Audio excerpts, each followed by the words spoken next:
In the present Biden administration, the key player in terms of Asian policies, the so-called Asia czar, has been Kurt Campbell, who created this notion of pivot to Asia a long while ago, 10 years ago.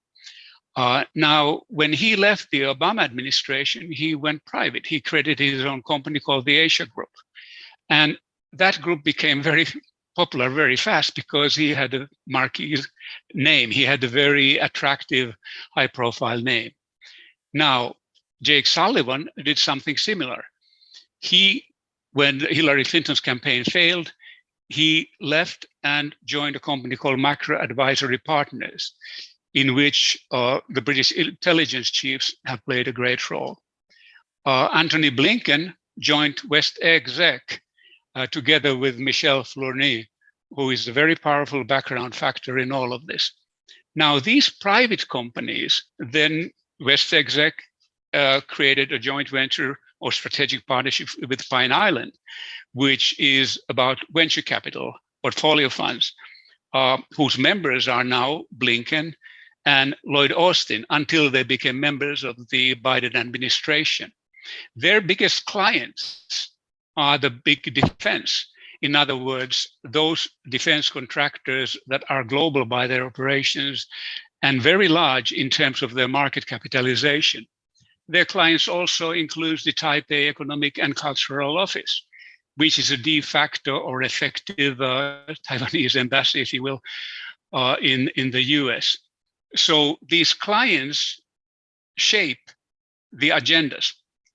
Naturally, when these members joined the administration, they took distance from these organizations.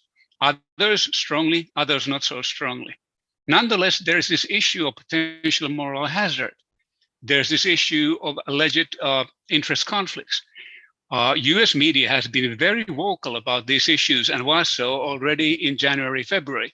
And I think that what we've seen, the aggressiveness of the geopolitics indicates that if the defense contractors certainly aren't driving national policies, but their interests are being taken into account. And that is very unfortunate in this situation.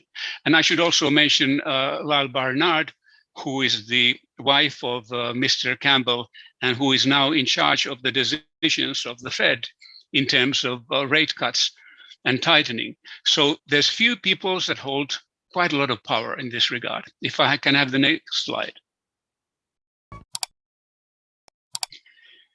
So the real issue, and this is a very complicated one, and I would be curious to hear what my colleagues here think about it, is how do you cultivate national interest in basically an era that's when we are globally interdependent?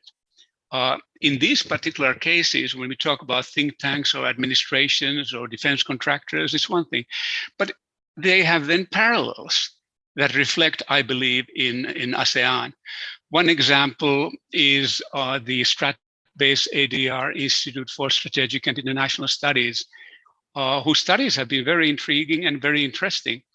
And but when you look at the ownership relationships and the role of the key players, those who sponsor this particular institute, and the power that they hold in terms of their holding company, in terms of the ultimate Indonesian owner, I believe, and then all kinds of other subsidiaries that go from Metro Pacific, PLDT to Philex Mining, and that have then arms going to Maynilad, Meralco, and so on and so forth, and that own certain kind of media.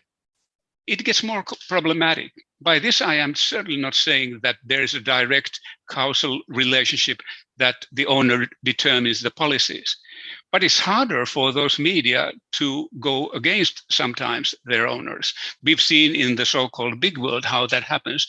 If Washington Post or its editors, its writers, or New York Times want to have a scoop, they might be told that, look, if you do this, it will limit our access to decision makers.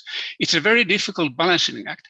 And what makes the situation even more complex is that when you look at the ADR, some of its key executives are also part of a private company, Strat-based, which has links with Power Group Asia, which had links with US ASEAN Business Council, which is linked with a whole lot of other organizations, and ADR itself with the Asia Maritime Transparency Initiative, and CSIS, the Center for Strategic and International Studies, one of the most powerful US think tanks in this area. So the benign way of looking at this is to think that, well, these are great points of access. This way we can better understand what happens in the major economies, such as the United States, and thereby take into account their possible views in the region.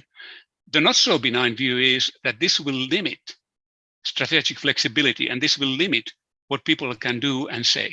If I can have the next slide, the second last one. I believe that if we have seen anything ever since the Great Recession, 2008 and 9, it is that national interest matters.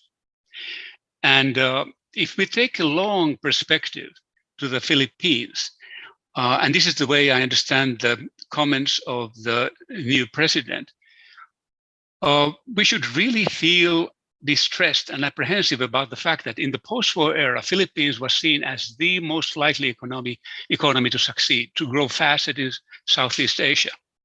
And yet, over time, it has fallen behind the several peer countries.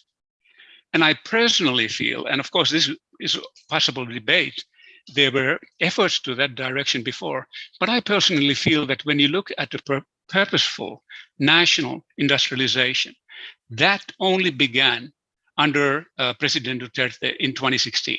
Build, build, build. The idea was to create a physical infrastructure, interconnectedness, and thereby pave the way for human capital, which is something that I believe his daughter is after right now in the new administration. But this took such a long time. So the question is not so much can we, or should we rewrite the history? We always rewrite the history. The question is, what are we going to do now? How are we going to move towards the future? And if we renounce our national interest or think that it only pertains to 1 to 10% of the nation, that is a serious mistake. And I think that many pre-Duterte administrations did that.